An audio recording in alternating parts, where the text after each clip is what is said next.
Welcome to the Clear the Shelf podcast with Chris and Chris, the show that meets at the intersection of education and entertainment to discuss online arbitrage, retail arbitrage, wholesale, and all facets of selling on Amazon. We'll bring you news, tactics, strategies, insights, stories, and interviews to help you grow your Amazon business. And now, here are your hosts, Chris Grant and Chris Racing. What's up, Amazon sellers, and welcome back to the Clear the Shelf podcast with myself and my crepuscular co-host, Chris Racing. That one is not the most nice sounding, but I promise it's not as bad as it sounds. There was a post recently in our school group, which if you're not in there, head down to the links below and join. It's a good group to be in. But they were talking about credit repair, and it got me thinking that that's one show that we have not done, is credit repair for the Amazon seller. And the reason that I think this is important for us to do is that there are a lot of people who, of course, want to scale their business. And they know it would be a lot easier if they could leverage credit. And there may have been some missteps in the past, but that doesn't mean it always needs to stay that way. Like, there was a time, and I'm kind of still embarrassed to say this, but my credit score was lower than that of a University of Michigan's graduate IQ. But there's a path forward, and there's even a way to speed up how quickly you repair your credit, because if you just let it sit and you've got a credit card or two and you've made some missteps, it will get better naturally over time. But there are things that you can do to speed it up a whole lot faster, things that I've used.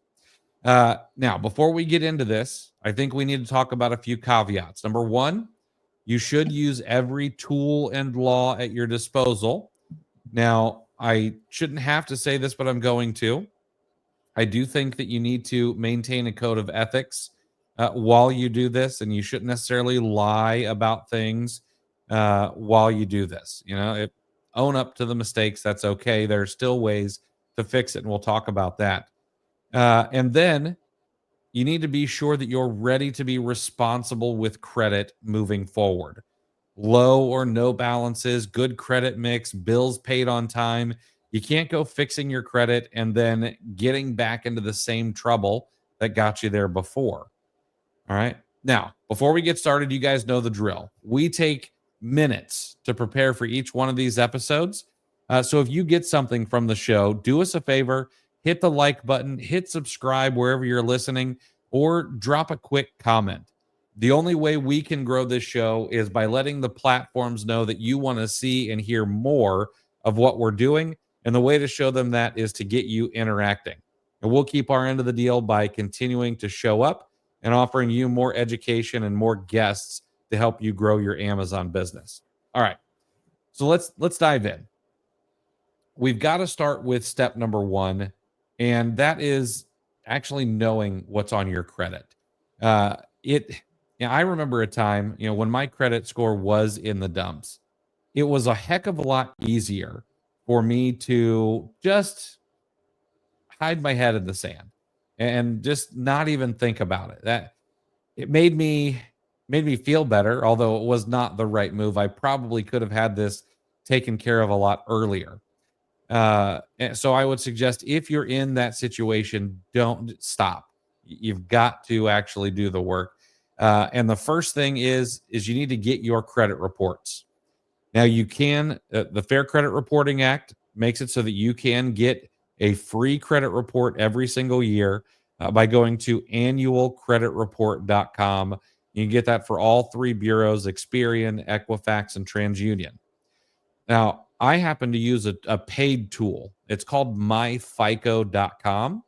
And it does cost me something like $30 a month, but I get a credit report every single month that I get to pull on myself. And if there are any changes to my credit in between, I get updates as soon as they catch them, which is daily. Now, I don't get a daily update, but every time there's a change, if there's a change in my balance on my credit cards, it lets me know. like your monthly balance changed this month.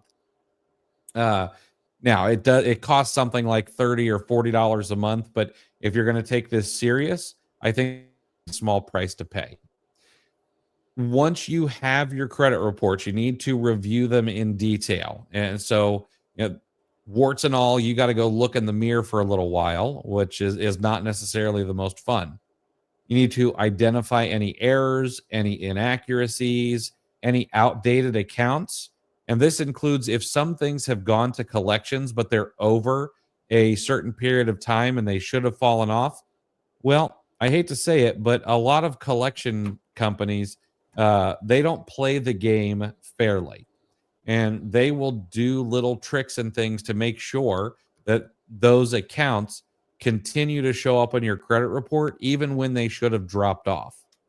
If there are any negative items like late payments, collections, charge offs, inquiries, you need to know exactly what's on your credit report. And then I would suggest like making a spreadsheet, organize all the results, all the negative items, put in there the creditor or the collection agency name, how much is owed, and this will be important a little bit later on in another step. The date of the delinquency, all right, the status, whether it was considered charged off, if it's in collections, and then what you need to do to take care of that item. Does it need to be disputed, which we're going to talk about? Does it need to be uh, do you need to try to get a goodwill removal, which we'll talk about?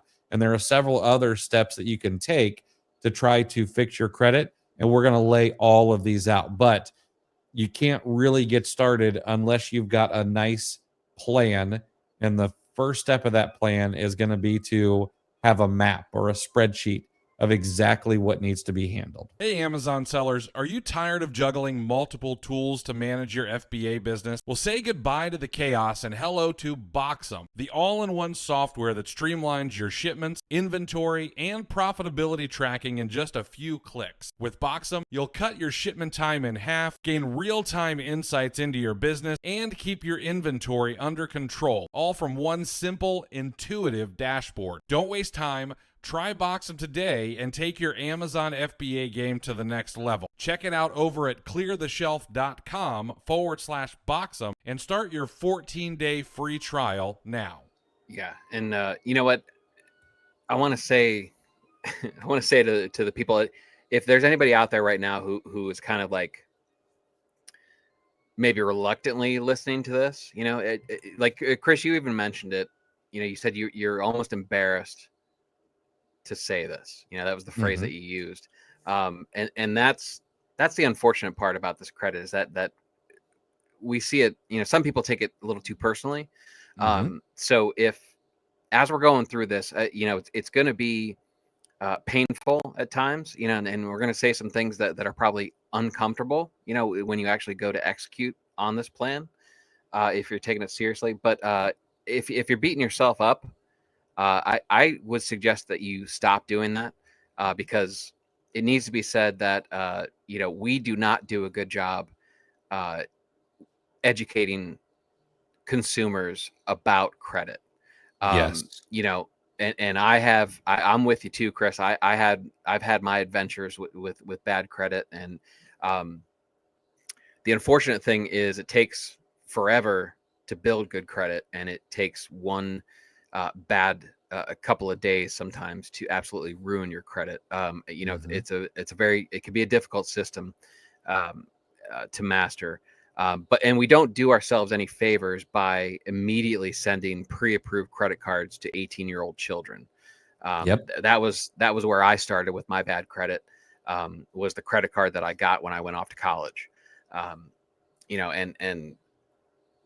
was forced with decisions like, figure out what you want to do for the rest of your life as a 18, 19-year-old, which I'm not even qualified to answer that question, let alone manage revolving debt like that. So a lot of the bad habits, that people get into with bad credit, and credit cards specifically, are the fact that we just don't know anything about them when we Yep. get access to them. So don't take it as a reflection. If anybody's out there beating yourself up and kind of lowering your head in any kind of shame, we know how it goes here. Like none of us, anything we say, anything we go over, we're certainly not judging you. It's a very easy trap to fall into. Is basically what I'm saying. So, Oh, yeah. So this is getting ourselves out, and both of us are presenting this information as, not only do we play credit repair on our podcast, we're also clients, or whatever, right. like the hair plug commercials, right? Oh, absolutely. I mean, I remember I know exactly what started it for me. Uh, 19 years old, uh, want to get myself a motorcycle, and I don't know if they do it nowadays, but back then, they gave you a motorcycle loan, which was really just a credit card that financed a motorcycle.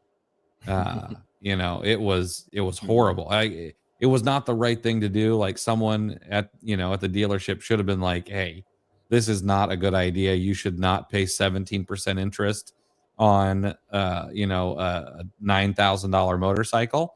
Like, why don't you go and think about this for a little bit?" But no, yeah, and that started the downfall. But Mhm. the nice thing is there are ways back from this, right? And once you've got that plan, the first thing you've got to do is you've got to start disputing things. Right. The information you do have certain protections as the consumer in regards to your credit report. And one of the protections that one of the strongest ones probably is the fact that the information on your credit report has to be accurate.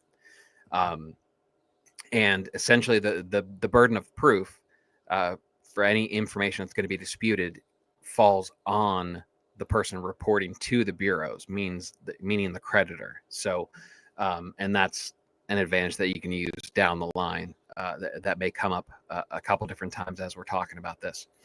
But to dispute the errors, right? Chris told you to how to access. It's very, very easy to get access to your credit report. Chris told you about that. Um, Here's one step that you shouldn't gloss over: is read through the report. Go over it in detail. And there's contact information. It's usually at the bottom. It's one of the last few pages, but you'll have contact information for the people that are reporting the information, the trade lines that you're reading. You also have contact information for all three major bureaus, and that's going to come in handy as you go through this. Um, you can send dispute letters. That's the most common trick to use, where you actually send a letter to the bureaus themselves, asking them or telling them that there's incorrect information, or something that can't be verified, right? So, and what you're doing is you're initiating your protection and initiating this burden of proof on the creditors. So once you file a dispute with the bureaus, they then go to the creditor that's furnishing the information, let them know that there's been a dispute, and then the clock starts ticking. And that's a very useful thing, because I believe they only have up to 30 days tops to get this information back to the bureau to verify that what they said on the report, the information that they provided, is in fact accurate. And that becomes more difficult, as you can imagine, the older the debt is, right? Because you think about these companies that just kind of buy old debt and make collection agencies and whatnot. And the older accounts, the longer something's been in their file cabinet, the more likely it is that they're not going to be able to find the original paperwork. So that's a quick way to get something removed, even if it is an actual bad debt. That's Mhm. a neat little trick, is kind of put it back on the creditors to find the information, find the original documentation that started this whole thing. So dispute letters are your friend. Fire those things off. Depending on where you're starting from on this journey of repairing your credit, use that to your advantage, because it's an obligation for the creditors once you file it. It's a very easy thing. It's a quick and easy way to flex some leverage in this scenario. Mhm. Absolutely. Yeah. Dispute letters are one of the best things in my opinion. I've used them. That's one of the things we used a ton of to be able to fix things. And i- here's one of the things is my name is Christopher Grant. Everybody knows that. Well, my dad also goes by Chris, even though that's not his first name. Uh, and and so in my case, there have actually been times where they've put things like Christopher Grant Jr. on credit reports and things like that. That is inaccurate information. You need to Mhm. use those kinds of small details to your advantage because that means your credit file is not accurate and they have to remove inaccurate details. Mhm. Um, and so I guess one of the things maybe we should have even started out with is, especially when you're going through that credit report, like you need to go through it with a fine tooth comb. Like details Yeah. matter here. Yeah. And they matter because something out of place could drastically change, the overall profile on your credit. Mhm. Um, and it's worth noting if there are any young people who are potentially uh, thinking about starting a family. I know it's steeped in tradition and may be important to you, but one of the worst things you can do to your offspring is name them after yourself as a junior, as a third, as a fourth. It's great as far as the family crest and your ancestry and family tree. It's going to look very very pretty, but it is murder on a credit report. Um, very very difficult. I can't tell you how many Mhm. problems I ran into that. Like, no, that's your son's debt showing up on your credit report and vice versa. It's oh man, it's Yeah. a nightmare. But so what is a dispute letter? Not to gloss over that, but uh, real simple breakdown. Like I said, you have the contact information for all the bureaus. So you'll know where to send it. You know what's going to go on the envelope. As far as what goes in the letter, a simple template, right? And I'll go over this real quick for you. You want to make it regarding dispute of inaccurate credit information, right? And you just say, dear whichever credit bureau you're writing, and write to all three if it's showing up on all three. I'm writing to dispute the following information on my credit report as inaccurate and or unverifiable under the Fair Credit Reporting Act. FCRA is the anagram that they use. Please investigate this matter and remove or correct the inaccurate items. And then you want to go on and list the account in question, right? And you'll say the creditor's name or the collection agency. You list their name. You list the account number, which will also be on your credit report. It'll be on that trade line itself. And then give them a reason for the dispute. Basically just a brief explanation of what the inaccuracy is, whether it's this balance is not owed, or it's not my account, or just various reasons to dispute. And then you want to attach a copy of the credit report. Amazon sellers, this will sound familiar. This is a process that we've used in other methods. You can annotate it. Take a copy of your credit report and use a highlighter, or mark in the notes the specific trade line that you're actually disputing. And then just wrap it up. Please investigate the matter. Notify me of the results in writing. If you find the information cannot be verified, I request that it be removed from my credit report as required by the Fair Credit Reporting Act. Right. So you're laying it out.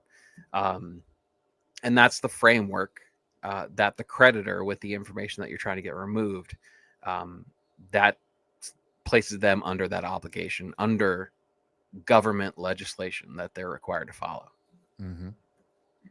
Yeah. So, and we also know, and a quick note, don't do what Voorhees does. What you want to do is you want proof that you've mailed it, right? And this is something that's kind of tricky, right? This is why Voorhees goes right into the trash can most of the time. Uh, if you mail a letter, you can't. It's basically just your word against somebody else's, or it's just hearsay that you actually mailed it, right? So how do you prove that you mailed a letter? You want to use certified mail. Certified mail requires a signature. It requires the letter to be delivered, and it requires the person accepting the letter to sign, right? And that is you can uphold that in if it ever got down to the point where you were in court for something. That is verifiable proof. That's why very important documents have that paper trail of certified mail. So use that to your advantage too. Just keep all the receipts, basically. Mhm. And you'd be surprised what these dispute letters will work on, Mhm. because honestly, if people are lazy, so are businesses. I mean, imagine being a credit card company and getting thousands of these things every single day that you've got to prove to Equifax, Experian, TransUnion, all of that. Like, I mean, what a thankless job, you know? Not a job that you like want to go out on a blind date and be like, "Wait, what do you do for a living?" "Oh, I make sure that, we report bad debts to the to the credit unions." Uh, you know? Um, but this works uh not just on collections or late payments on cars or anything like that. You can also maybe you applied for a credit card and you're like, "Hey, I don't remember doing that." And you can get um that hard inquiry removed. Some companies will be like, "Oh yeah, they actually did, apply for that credit card." Lots of them be like, "We don't really care," and they're just not going to respond to those things. And while hard inquiries don't necessarily, are not the worst thing for your credit, it is nice not to have a bunch of them sitting on your credit report. So use these liberally. They're very inexpensive. And if you're not sure what to write and you don't want to go back and listen to Chris read it all over again, use a tool like ChatGPT or Perplexity to help you write these, and fire them off. Very, very cheap way to work on your credit.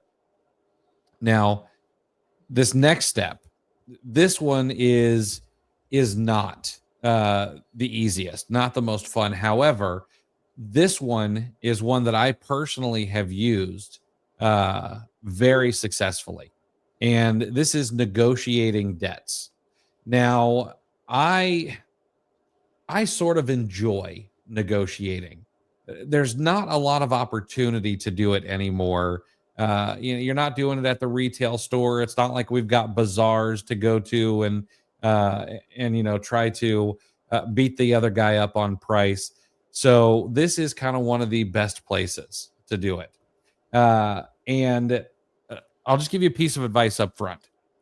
Whoever can be uncomfortable for the longest normally wins when it comes to negotiations. Now, in these situations, I I'm not of the mindset that everyone needs to come out in a win-win here. In most business negotiations, I do think that should be the case. There should be some winning for both sides, but when it comes to debts, I'm not in that mindset because not everyone plays by the rules, in my opinion. So there are a couple of ways to negotiate. Number one is called pay for deletion. I have used this multiple occasions. If there is a valid collection that's out there that you have not been able to get removed via a dispute or anything like that, contact that collection agency or that creditor or whoever the trade line was through and ask to speak to somebody to negotiate a payment in exchange for removing the account from your report. Now, a lot of places will do this. I've done this with credit cards, I've done it with collections. Okay. You need to make sure to get the agreement in writing. It absolutely needs to be in writing. If for some reason you ever needed to go to court, you need to have that document. Do not pay and then get the agreement in writing. Get the agreement in writing first. All right. And lowball the hell out of them. Okay.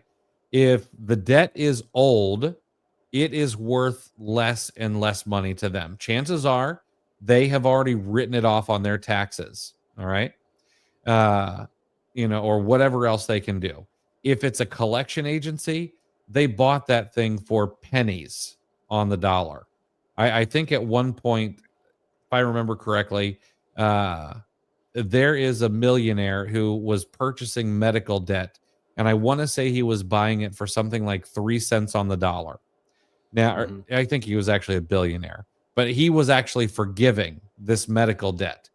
And it was partially, he did it kind of as a, I don't know, like a social experiment to show how inexpensive this medical debt was to purchase. Bought something like $1 million worth of medical debt for 3%. Um, and then just forgave all of it, got it all removed from reports and things like that. But you can do this kind of same thing with collection agencies. If they bought it for 3 cents on the dollar, you could offer them a penny on the dollar, and they're you're going to be okay with that because it's been sitting for quite some time, and they all know how to get those things removed from your credit report. Don't if someone says we don't know how to do that or we can't do that, no, talk to someone else or don't pay it. Yep, you might as well just let it fall off in the time if they're not going to remove it from your credit. Uh, Now, the other thing that has worked for me in the past is goodwill letters. Now, I don't really like doing the letter. I've actually done this over the phone, but if you've got some late payments on an account that you've since paid, go and request goodwill adjustments from your creditors. Explain the circumstances, asking for leniency. Now, there have been times when I've been late on car payments, and it was literally in times when I just did not have the money to make the car payment. Uh, and and then I got the car payment back up to date. I was in good standing for 12 months, and I called and I requested, hey, I just got behind, had a kid or whatever it was, I changed jobs, but you can see I've been on track for X amount of months. I've been a customer for X amount of years. Would you be willing to make a goodwill adjustment to my credit showing that I've had good payments? Thank you for listening to the Clear the Shelf podcast. My magnanimous co-host Chris Rasick has put together a gift for you for being a listener. It's called the Monthly Goal Tracking Spreadsheet, and it's free. The spreadsheet will help you break down and track how much you've purchased, which should be a leading indicator of how much you will sell, and then you'll be able to track how much you've sold as well as your estimated monthly profit on a daily basis. This will all feed into the daily averages so you can ensure that you're on track to meet your goals each and every month. Grab it for free today over at cleartheshelf.com/goal-tracking. Thanks again for being a listener. Now back to the show. And they can do that. Now, there are going to be some places that will just say, nope, we're not going to help you. That doesn't matter. That's all right. It's going to happen. But there are a lot of other places that are like, oh, hey, let's work with you a little bit. Now, maybe you're not willing to get on the phone. I get it. It is uncomfortable to go and grovel for these kind of things, which is what it's going to feel like. So you can send a letter, and it can just be a letter to whatever the creditor is. Like Chris said, it's going to be on the trade line is going to have all the contact information. But send them a letter, request for goodwill adjustment on account, and put in your account number. Dear creditor, I'm writing to request a goodwill adjustment for the late payment or payments reported on my account on these days. And those days are going to be in your credit report. I take full responsibility for the oversight and assure you this does not reflect my usual commitment to paying debts on time. Since the late payment or payments, I have, for example, maintained an excellent payment record, improved my financial situation, etc. Right? I hope you will consider removing the late payments from my credit report as a goodwill gesture. Thank you for your time and understanding. Sincerely, your name. Okay. Very easy letter to write. Again, you're going to probably want to mail those certified so that someone actually has to take a look at it. It's not just going into some, circular file at some, large corporation where nobody wants to take responsibility. It's going to get into someone's hands.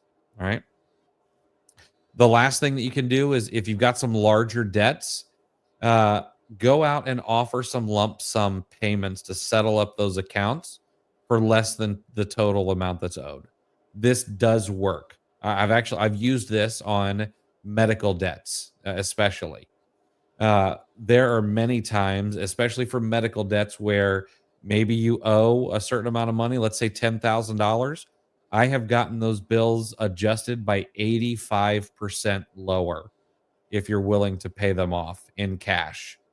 Uh, Now, if you do this, make sure that the creditor is willing to report the account as paid in full or settled in full. And again, you're going to want to get that confirmation in writing. You cannot just, as much as I would like to be able to take everybody at their word, you can't. You've got to have a paper record of everything so that you can dispute these things in the future if necessary. Yeah, and that's, don't dismiss getting it in writing. I personally made arrangements, negotiated debt down, and I told them, I said, I'm willing to give you, X number of dollars. I said, but the condition is I need you to mark this as paid in full. Okay. Um, and I didn't get that in writing. I sent the money, they closed the account, and in the comments, they marked that it was settled for less than the amount owed, Mhm. which is there's a difference. There's a big difference potentially, depending on who's looking at your credit in the future. Um, this is Chris. Let me know if you disagree. Like, maybe it's important to understand how these collection agencies work. This is essentially some form of arbitrage that the collection agencies are performing, right? Absolutely. Because if you have this old debt, right, and they're paying, say it's a medical debt, right, and the hospital they're going to have their own internal, billing department, um, and they're like, hey, this person owes us $700 for 2 Tylenol. They haven't paid. They're uninsured. Get me my money, right? So their internal billing department, they're going to go through their process. They're going to send you letters, and eventually then they're going to start calling you and whatnot. However, over a certain period of time, they have their own, I guess, liquidation strategy. Right? This Mhm. is all fitting into similar terms that we know already. They're going to have their own liquidation strategy, right? And once they start getting an idea, whatever that day is, number of days that they either haven't had contact or haven't had a resolution, they're going to look to get whatever they can out of that debt, right? And whatever they can is less than 100%, right? So the reason that negotiation works is because once you get them to the point where they realize they're not going to get the full $700 for the 2 Tylenol, they're going to try to, they're willing to move, because if they don't get the money from you, they're going to sell it to a collection agency for an amount far less than the $700, right? So there Mhm. becomes a point in time. Fortunately, unlike Amazon, logic can play a part in this at some point, where the hospital is going to go, all right, look, they're willing to settle for half, so $350 for 2 Tylenol still sounds like a pretty good deal in my opinion. But they'll be willing to take the 350 from you instead of selling it off to a collection agency for potentially even less than that. And then the Mhm. collection agency is going to try to call you and whatnot. But the hospital wipes their hands of it, right? And they're done. They got whatever they could. So they might as well get it from you, close everything out, and get the file off their desk, right? Mhm. So that's why it's important to tell them, to get them to agree to market paid in full or paid as agreed, um, so that you don't get a hit on your credit. So it doesn't look Mm-hmm. like, because negotiated debt, negotiated for less, can still be a hit. It may not matter depending on where you are. If your score's really, really low, sometimes it may not matter. Just the fact that you're getting the balance down to zero is far more important than what the comment reads on the closed trade line. Just getting it closed in the first place may be more valuable. So your individual situation will vary, but that's essentially what we're doing. And then that process is repeated. The collection agency, if you didn't settle with the hospital and they do sell it off to the collection agency, they're going to have their own period of time where they buy big books of debt, big portfolios, and they're getting massive discounts on that. Like, hey, this guy, this person owes $700. We're going to be able to get this account for $100, and then they just kind of run a numbers game, and they have a certain percentage that their agents, their collection agents, there's going to be a hit ratio, like, oh, we average 25% of our accounts get paid, right? And so then they're going to try to get the original $700. They're going to tack on their own fees, whatnot on top of it, and there's a number, there's a break even number. It can probably be pretty low because they're getting such a discount on this debt. But then they're also going to have their own liquidation strategy. So if you just ghost them for years and years, and you got your head in the sand, after all this debt, but you're in your 20s and you don't understand the long-term impacts of this, you're just swiping it right to voicemail every time they call for years. They're going to sell it off to somebody else, and their $100 investment, they're going to get what they can out of it, and they're going to sell it to the next agency for $20. And then it gets down to the point where it's literally pennies on the dollar. This is the one scenario where that's not just a cliche to try to display a big discount. This is literally the definition of pennies on the dollar once you get down the food chain far enough. Yeah. And I mean, I don't know. I think this goes without saying, but collection agencies suck. Uh, a lot of them don't follow the rules, and they will, if they know that your collection is getting close to that period where it's going to fall off of your credit report, they will sell it to another collection agency so that they can keep it on the books for, even longer to try to get you to pay. Which I don't think they're supposed to be able to do, but it's some like loophole, and I don't care for them. I get it. We should be paying our bills, and you and I and everyone should pay what they owe.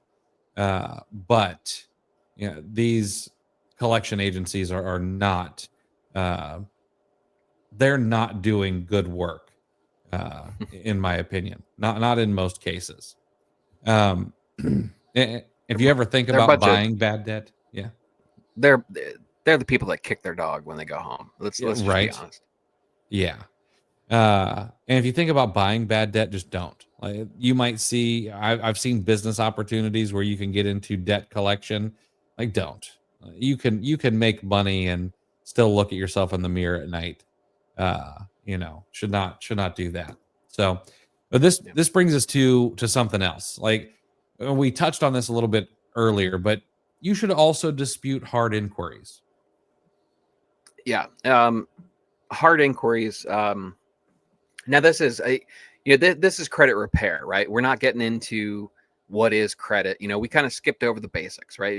We kind of jumped into this assuming that we're all at some sort of point of understanding credit. This isn't certainly isn't a basic credit issue, right? We're specifically talking about the repair. So hard inquiries, that is when you initiate and approve a lender, someone that you're trying to get credit with, to pull a copy of your credit report, right? There are two different kinds of inquiries. There are hard credit inquiries, which is what we're talking about here, and then there are soft inquiries. Only one of those two affects your credit score, and that's the hard inquiries. Soft inquiries are when someone, usually most of the time when I think of soft inquiries, they are creditors that you already have credit with, making soft pulls where they're just basically checking on your credit profile to either potentially give you a credit limit increase or decrease, depending on what they see when they look at the status of your credit. But they're basically doing ongoing monitoring, and it's someone that you've already engaged in.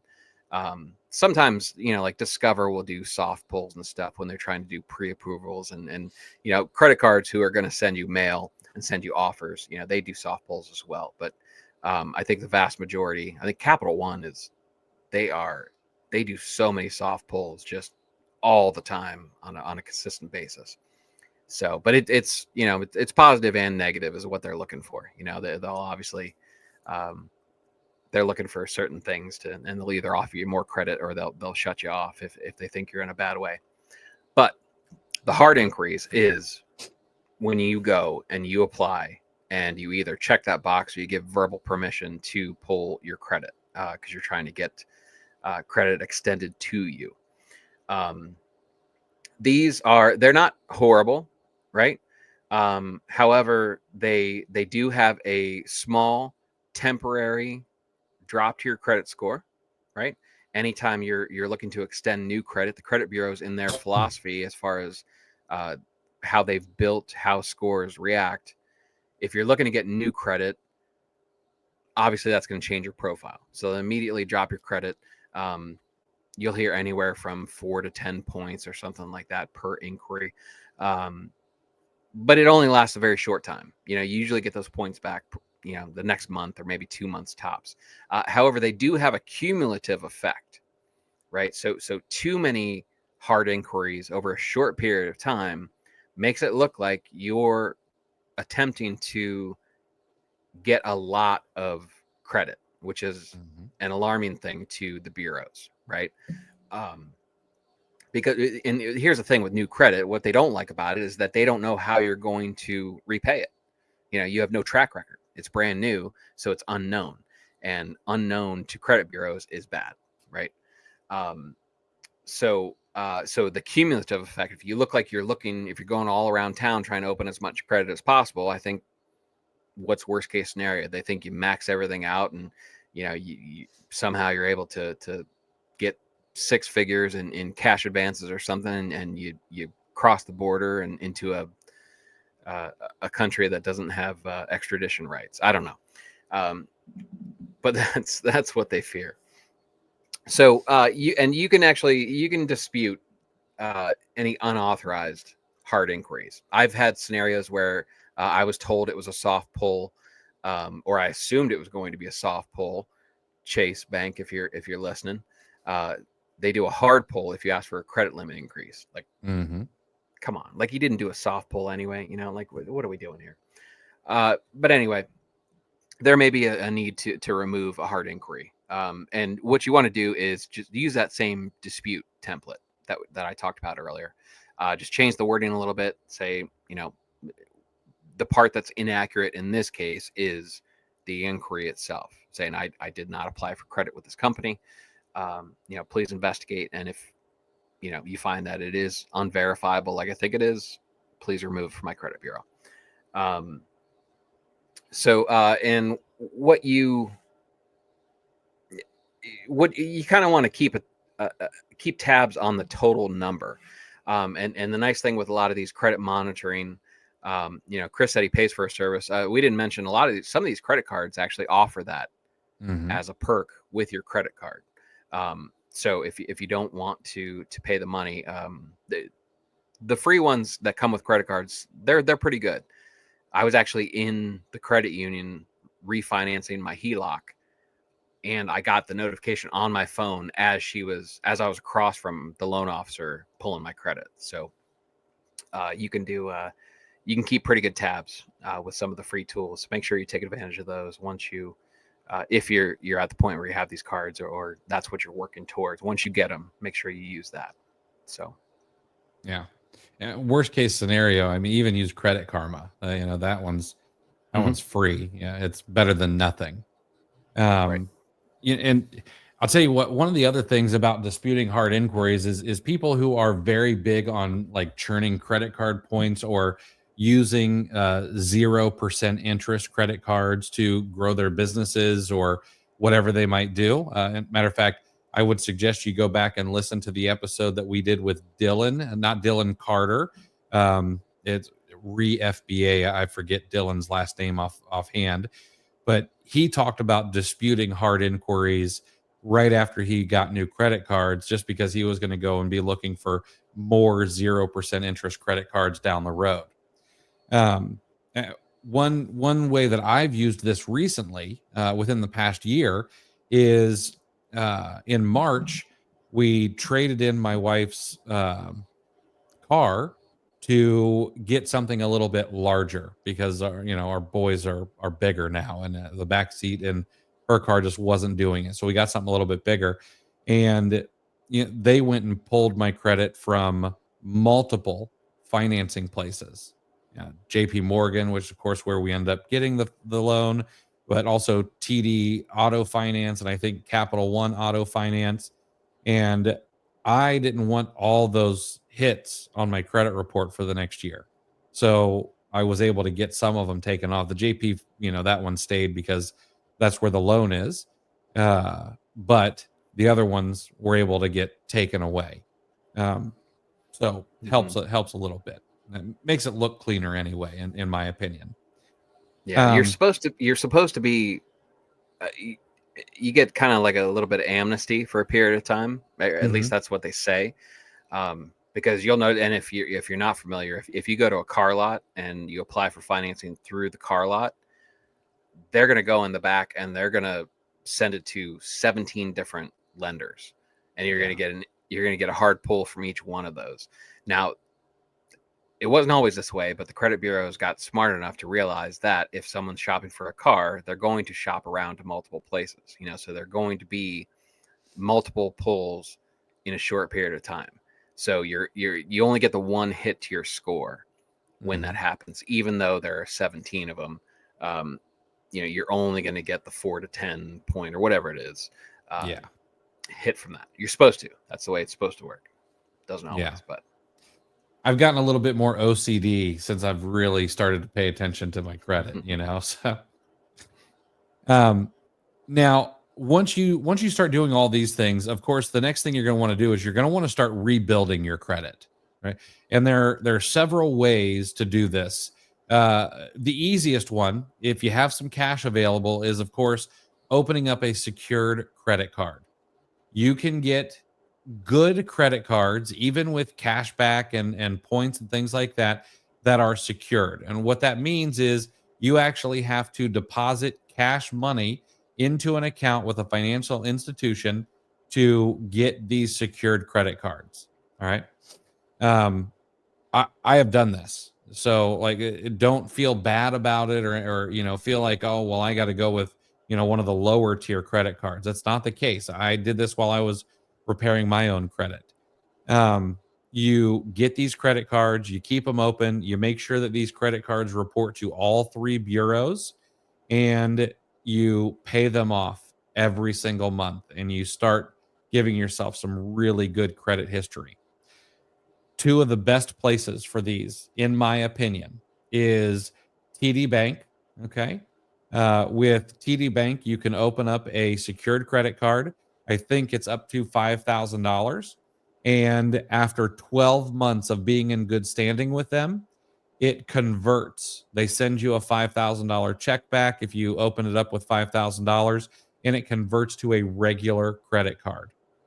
The other one, and I'm not really a huge fan of this bank, but Bank of America has a really great secured credit card as well. You can deposit up to $10,000. It is not convertible that I'm aware of, although it's supposed to be.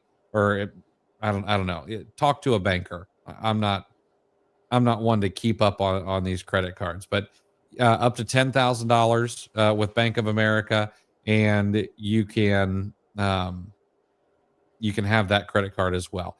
There are other secured credit cards, so do some research there. Find out what is going to work best for you. One of the other things you can do is you can borrow other people's authority. Okay. And what I mean by this is you can become an authorized user on someone else's account. So, for example, Chris, do you have any idea what your oldest credit card is? Yeah, I only have, for some reason, I only have about 15 years worth of existing cards. Okay. So that is, I think that is older than my oldest card. Let's see here. Well, actually, I've got to go to the member center, and it'll tell me my oldest on my credit report. It shows that the oldest is 10 years 5 months old. And so what I could do is I could go to Chris and I could say, "Hey, man, would you be willing to put me as an authorized signer or authorized user on your oldest credit card?" Okay. Like, does it have really good payment history? Is it got a pretty good limit? Would you mind putting me on there? Now, I'm not asking for the ability to be able to go and use your credit card or anything like that. I just want to be an authorized user. Okay. If you have someone in your life who you could do that with, that is a great way to be able to borrow someone else's credit history for your own. All right. Oh, you, of course, want to make sure that this person has good credit history.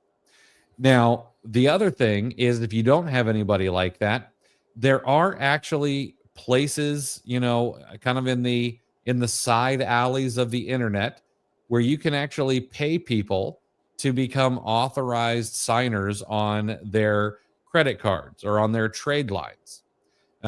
Some of them with hundreds of thousands of dollars worth of credit or revolving lines with different financial institutions.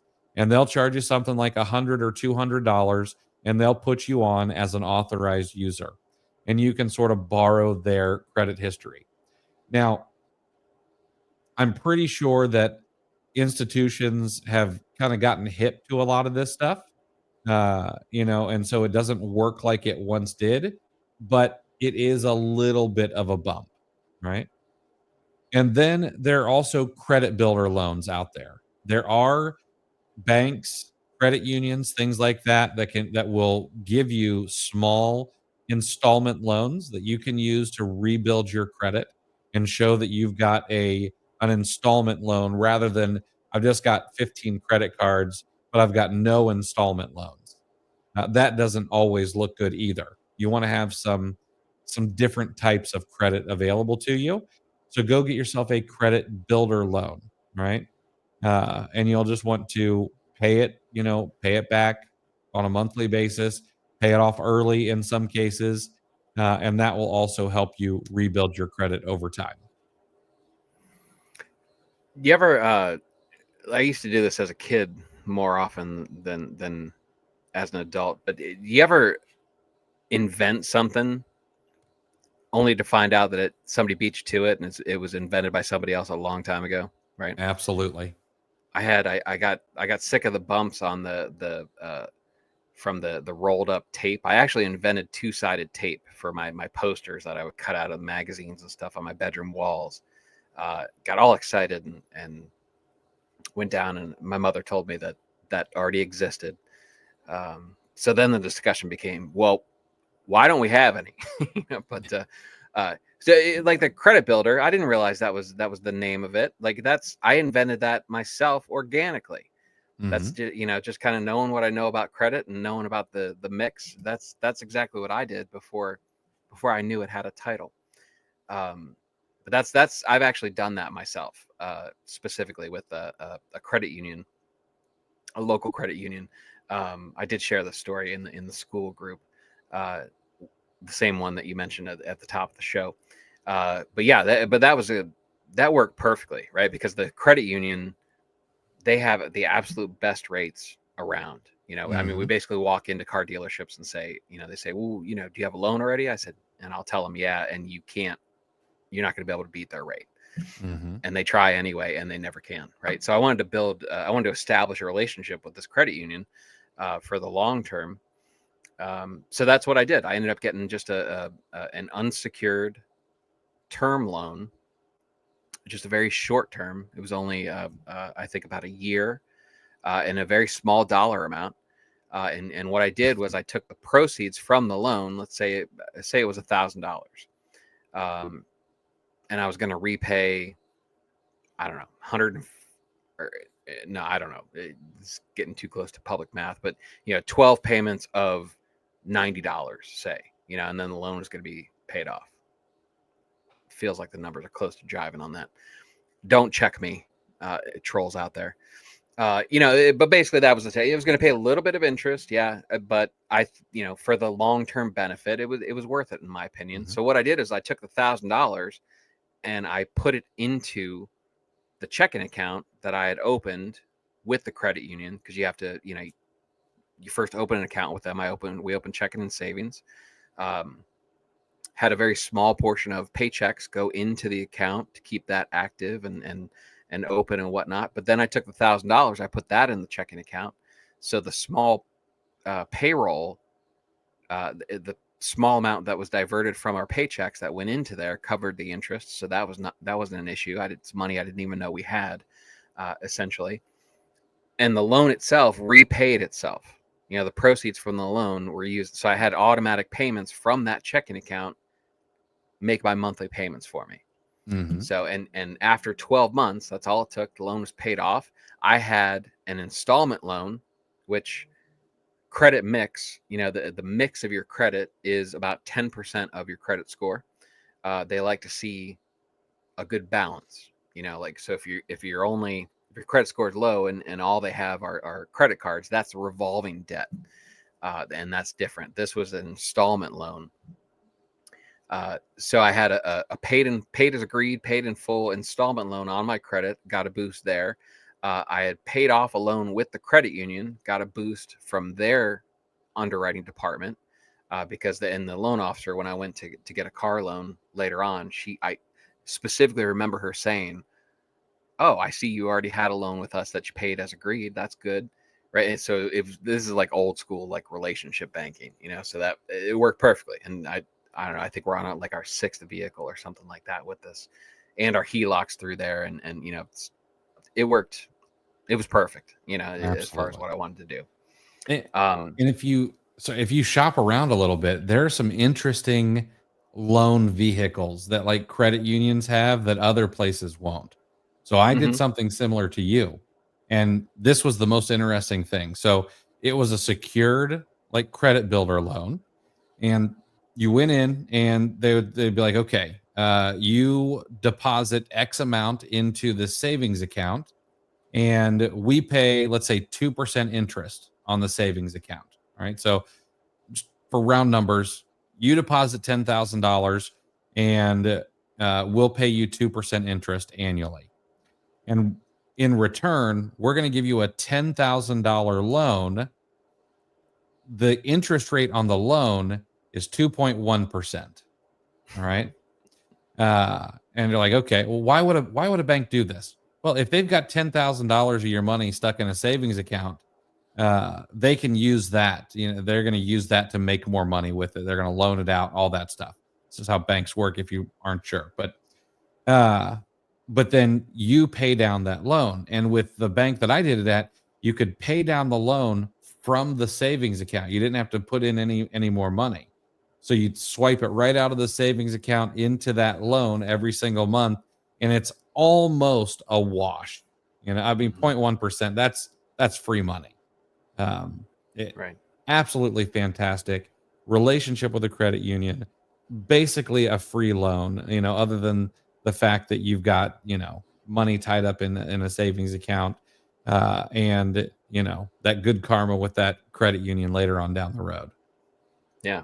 And you don't have to manage it. You don't Mhm. have, which, it carries its own, at least a little bit of weight, if you're being serious about this. It's, you don't have to remember to pay it. You can just set up for automatic payments. That's, yeah, a little peace of mind and a ton of benefits go with it. And, the other thing about secured credit cards, for people that aren't familiar, you threw around, I think you were saying $5,000. You can get them as low as like a couple $100. Oh You yeah. know, I mean, I think there was one, I think Fifth Third. I'm not sure how big that bank is. I know they had one. You could throw $300 in, and then they'll Mhm. give you a secured credit card with a $300 limit. I And think then I they had that credit they card when I convert it. was 18. Yeah, I know a couple people that have gotten it.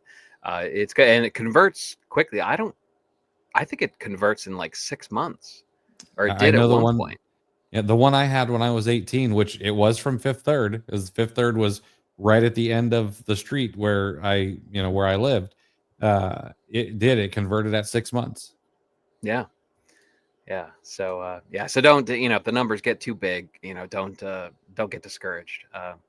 Yeah, they're even smaller amounts. If that fits into what you're trying to do. Hmm. So Yeah.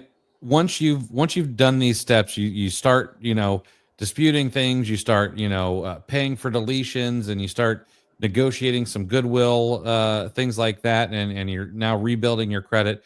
I mean, the next thing, of course, is you want to make sure that you're doing things right. You're optimizing your credit, especially utilization. And Chris, what are kind of those magic numbers you need to think about when you're optimizing your credit utilization? yeah, you want to. I don't commit this to memory. Full disclosure, I've got the pie chart just off to my left, uh, and the pie charts are easy to find out. But it's information that you should know, or at least reference when you're when you're going back to this. Um, so the I mentioned your credit mix is 10%. Um, from the start, and this whole time, obviously paying your bills on time is the number one thing that you can do, right? That's 35% of your credit score is going to be your payment history. Okay. um, However, and then authorized user length of history, signing on for that authorized user, that's another 15% of your credit score. But the second biggest chunk is the amounts that you owe.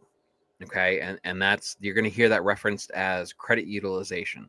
This accounts for 30% of your credit score, right? Payment history is 35, which almost seems low because that's essentially what your credit score is. It's the likelihood that you're going to repay the loan. So that's 35% is paying your bills on time. 30% is your credit utilization. Um, and here's the counterintuitive part, in a nutshell, of what credit is. They want you to have it, but not use it. Okay, that's their preferred profile, of someone with good credit. So, and these secrets are anecdotal at best. The credit bureaus are never going to give away the exact algorithm that they use. Um, a lot of it's not gonna make sense. As someone who's had bad credit and uh, watched the amount of time it took to build it back up, like I referenced earlier, it's not very equitable. Moving from Hmm. good to bad credit. But basically, how you use the credit that you are provided uh, is going to affect your credit profile and your credit score, and that's credit utilization. So the general rules that I've always followed that really haven't let me down. I may be off a little bit, and somebody who knows about credit may listen to this and say, "Nah, that's not right." Um, but in general, it's somewhere around this, right? So I've always understood that 50% of your balance is the absolute max. That's the most that you can utilize without anything bad happening to your score. Without any reduction in your credit score. So, and that's easy to remember that, but if you get a credit card with a $10,000 limit, a personal card, uh, just right from the jump, it's got a $5,000 limit. Just lock that into your head, and go about your business, with thinking that you have $5,000 available on that card. Uh, where Now that's no bad effect on your credit. You start getting good effects on your credit when you hit 30% or less. That is, in their mind, a responsible use of the credit that you've been given, and that will reflect positively on your credit score and your credit profile overall. The sweet spot is uh, the barely worth it percentage of 10%. You just um, That is, and here's one thing that I've always believed to be true. Again, can't verify this. Never could, never will be able to get it verified. But a credit card with a very, very small balance is more valuable than a credit card with a zero balance, right? And the reasoning is, and here's how credit work. And I learned this from the mortgage industry, because we had a certain day every month that we had to get the credit reports updated and change anything that needed to be changed before the tapes get sent in. That's the analog way they used to do it. But your credit, it's only reported essentially once a month. You know, a default or you know, a mishap or something abnormal may be reported right away on its own. But in general, something that's running smoothly is only going to get updated once every month.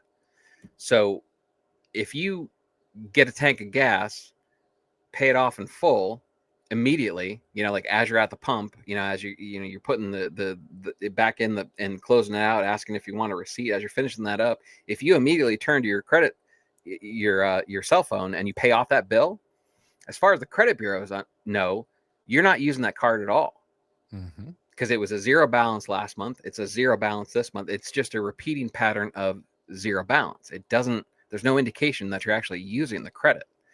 Now, your credit card issuer knows you are, but the credit bureau doesn't. So that's the theory behind a very small balance is more valuable than a zero balance, right? So because credit available is one thing to the credit bureaus, how you use your credit and how you repay that is something else, and it's something more important to the credit bureaus. So sounds trivial, but it's a pretty important distinction. So best thing you can do with that, you know, your payment history is your payment history. You can, you know, it's you can affect going forward. You know, you don't get any there's no say in what happened. What's happened. So you need to move from there. And if you're trying to repair your credit, obviously some bad things happen. So it's all about what we do now. So that's where this utilization comes in. So you want to get your balances. Your first goal should be get all your balances to 50%. And there's there are different methods. People are going to have their own preferences on how to do it, right? So I don't know if I like the one method so much as I just want to disagree with Dave Ramsey. There are two very good, two sound philosophies on debt repayment, right? Is getting this down, right? And they're both snow related, which hurts a little bit as it gets frigid here in Ohio this time of year. But there is the snowball method, okay, and that is where you pay the smallest debt first. I'll give you a little more details on these. But the second method is called the avalanche method. All right, snowball or avalanche. The avalanche method is the highest interest rate first, right? So now, I don't listen to Dave Ramsey. I don't like the guy. A little too smug for me. However, fair. he's an avalanche method guy, right? He says pay the highest interest first. I always thought he was a snowball method guy, but I don't know. I don't like him, so I don't listen to him. Damn it, I don't want to agree with him. I like the snowball method personally, right? So again, you have one, the snowball is pay the smallest debt first. Avalanche is the highest interest rate. Now, the avalanche method, paying the credit card or the credit account with the highest interest, that will save you the most money, right? Because obviously you're reducing the balance of the account with the highest amount of interest being charged to you. So in the long run, you are going to pay less. That's going to save you the most money. However, the snowball method is a little bit unique because there's a little more psychology to it. I find it more satisfying personally.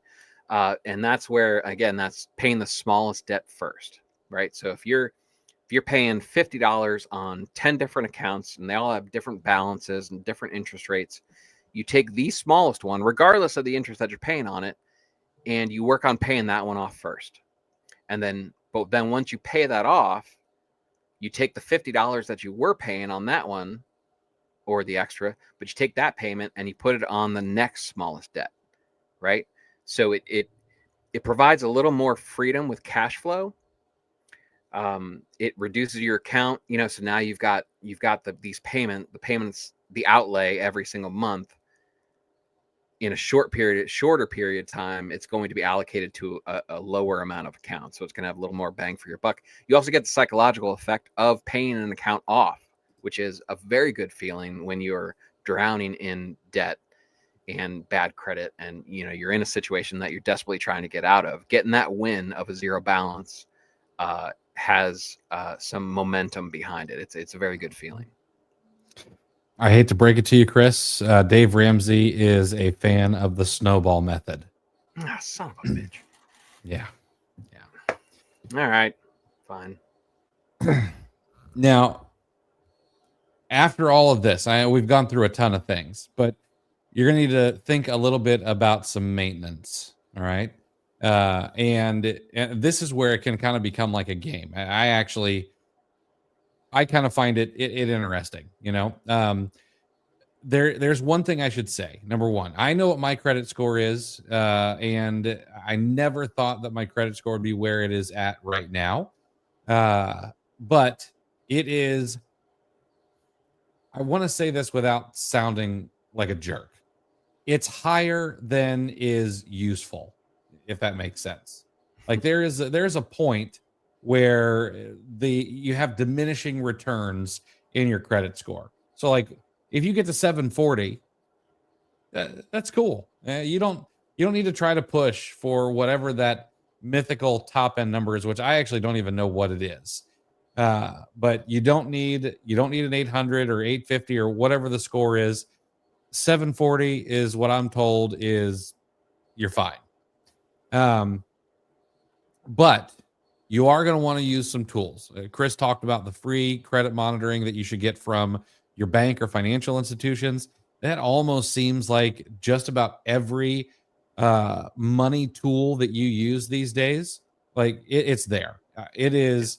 I've got it with American Express. I've got it with Chase. I've got it with Bank of America. I've got it with TD Bank. My credit union had I've got 5 different free credit monitoring places, and I pay for my FICO.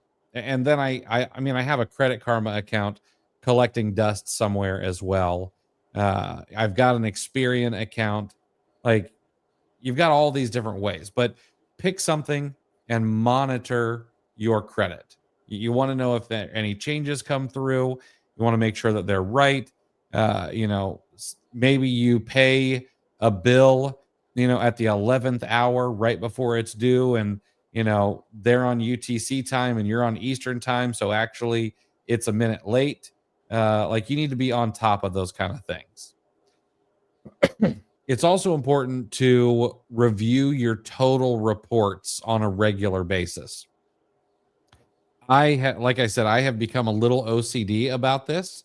So I review my report every single month, but reviewing your report like once a quarter to make sure that, something hasn't fallen on there that's wrong is probably going to be just fine. You can even nowadays lock your credit so that new things can't get on there if you really want to.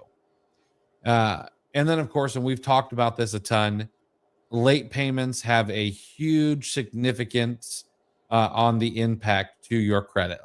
That's 35% is your payment history. Set up auto pay. Like I have a couple of credit cards that I don't want them to get closed. So they have one bill every single month that gets paid on those credit cards. So I can keep those open and they don't shut me down.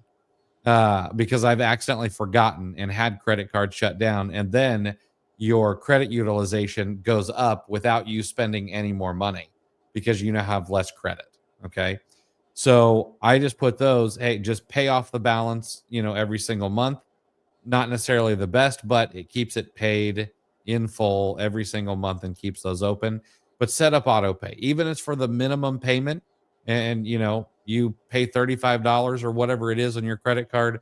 Set up some sort of auto pay so that you never show that you're late on any sort of credit card payment or anything else that reports to your your credit history, right?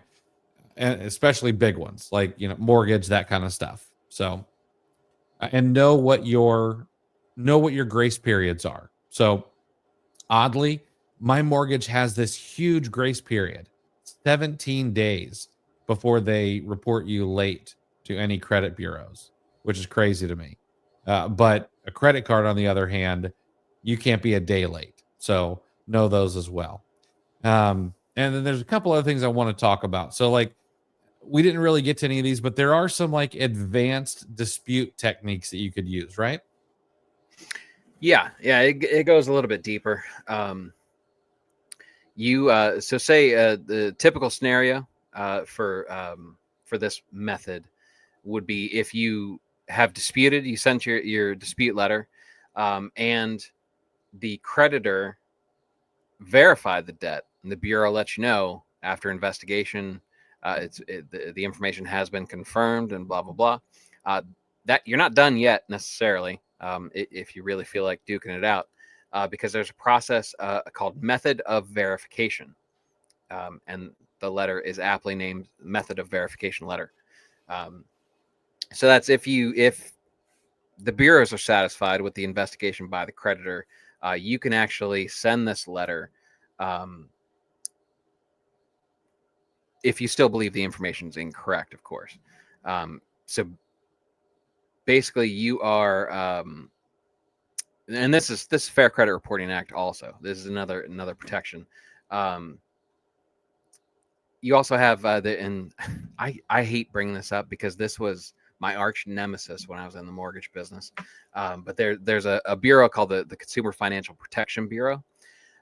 It was part of the Dodd-Frank Act, which was hundreds upon hundreds of pages of legislation passed after the foreclosure crisis, to ensure that similar things didn't happen again. They take a very most of the time they take a very hard line on lenders, right? The catchphrase that we heard through the financial crisis, the one that everyone seemed to key on, was the rubber stamping of documents and letters, intent to sue, and breach notices and whatnot for late payments.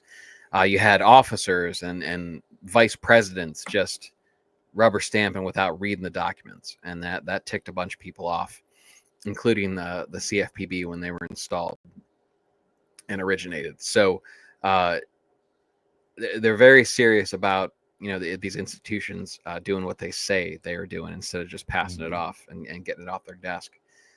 So the CFPB is if very hard line that if they fail to address your disputes, you can actually file a complaint with them. And the one thing when the CFPB was when it first originated and it was put into place, one of the things that they absolutely try to do is make it user friendly. They go out of their way to make information and access easy for the end user. So you can actually file a complaint, and you can jump on their website right now and basically walk you through what you need to do. But so this method of verification letter, the template is going to go like this. Again, dear credit bureau, you're going to remind them, I recently disputed the following item on my credit report and it was verified. But you want to name what it is specifically. Again, name the creditor or collection agency and give them your account number. Okay, but then you want to say, under the Fair Credit Reporting Act, I'm requesting the method of verification used to confirm the accuracy of this information. And then you'll ask them to please provide the name, contact information, and any supporting evidence from the data furnisher used to verify the account. And then thank them and sign off, like you would a chat GPT, in case they're you'd be nice to your overlords. That's right. So now this is getting pretty granular with it, but you're fully within your rights to do this. This is, think about if you buy a car loan, or you buy a car using a loan, or you get a mortgage or something like that. Think about all that paperwork that you have to sign. Think about the reason that you're there, usually an hour or two longer than you think you should. It's because of the documentation. And this documentation, once you sign, is very important down the line, right? So what you're looking for is, sometimes the dispute letters, they're easy to send, and sometimes they're easy to get rid of. Sometimes it's just a matter of the creditor simply responding to the bureaus, like, no, we have, yeah, no, it's an active account, and there's not really a whole lot of verification. So this takes it to the next level and says, okay, I know they verified it. I want them to show me very plainly what they used to verify it. And if at that point they don't have any original documentation, or they can't provide a promissory note or any kind of proof that you incurred the debt and agreed to repay it, sometimes that'll work for you. So that's the thought process behind this method of verification. You're kind of doubling down on the dispute letter, but it's the dispute letter's big muscular big brother. Kind of like Amazon's concerned team, right? Absolutely. Yeah. Now, as we wrap this up, like this should give you, if you started this business and you're like, I want this business to maybe help me get out of debt, and that's why I got into Amazon, or I want to be able to quit my job, and like life happens. We get dings on our credit. We get bumps and bruises. That kind of stuff happens. It should never keep you from trying to fix it and get better and do all those things. But you do need to remember that it is a process. Uh, it is going to require some diligence. It's going to require some follow up. It's going to require that you keep really good records and know exactly what's gone on. Make sure that you're keeping track of all your letters and correspondence to and from creditors, credit bureaus, collection agencies, anybody that you talk to. I know when I was doing this, I had actually paper folder, and I'd stick all the letters in there. And then every time I had a phone call with somebody, I wrote down the day, the time, who I spoke with, what their ID numbers were, what we talked about. Like, I wanted everything documented so that if I had to call and follow up, I could say, hey, this is who I talked to. This is when I talked to them. And one, it gives you an air of credibility, especially if they have notes on their end and they can confirm those things. But it also gives you a little bit of confidence. Like, I'm doing all the right things. I've got evidence of it. I'm going to keep moving. All right. Now, worst case scenario, maybe you need to go talk to a credit repair attorney and get some legal guidance on maybe a more complex issue. Uh, I'm not totally against credit repair companies, but here's the thing. I could go start a credit repair company myself, and there is no licensing that I'm aware of. There is no accreditation or anything like that. I mean, everyone and their brother gets into the credit repair industry, whether or not they know what they're doing. So you want to be very careful just going to a regular old person who says, hey, for $500, I'm going to get your credit score up 30 or 40 points. A lot of that can likely be done on your own. And I don't want to see you getting taken by someone out there who is just offering something they can't really do. So yeah, it's tough to find a good one. Yeah, absolutely. But there are good ones. I'm not saying all of them are shady, but there are good ones. But you should be able to do this on your own. I hope this was helpful. Not necessarily the most fun topic. Definitely something where I doubt we're going to get a lot of comments saying, "Oh, hey, I used this and got my credit score up 30 or 40 points because I had a collection or whatever it is." But just know, we know how life goes, and we're definitely not judging you. But this brings me to the quote of the week, and I think I got one that was just spot on. It comes from P.T. Barnum. It's the person who started the circus, Barnum and Bailey Circus, a master showman, and a very interesting read. If you ever want to go and read the biography of P.T. Barnum, fantastic. But he had a quote that says, "Money is a terrible master, but an excellent servant." And he is 100% right. When you are the one having to, report to the people holding money, it is not the most fun. They kind of hold all the strings. But if you can keep that under control, the leverage that credit, lines of credit, allows us in a business, in life, to be able to kind of float inventory purchases or whatever else you might need to do in your business, it is crazy powerful if you use it properly. So, all right, that's the show. We'll see you guys in the next one. Thanks for listening to Clear the Shelf with Chris and Chris. If you enjoyed this episode, please take a screenshot on your phone and share to Facebook, Instagram, or your favorite FBA group, and be sure to tag me and let me know why you liked it and what you'd like to hear more from us in the future. Also, I'd like to give you some free gifts for listening. Head over to rabbittrailchallenge.com and repricerchallenge.com for some free courses to further your business. Thanks for listening.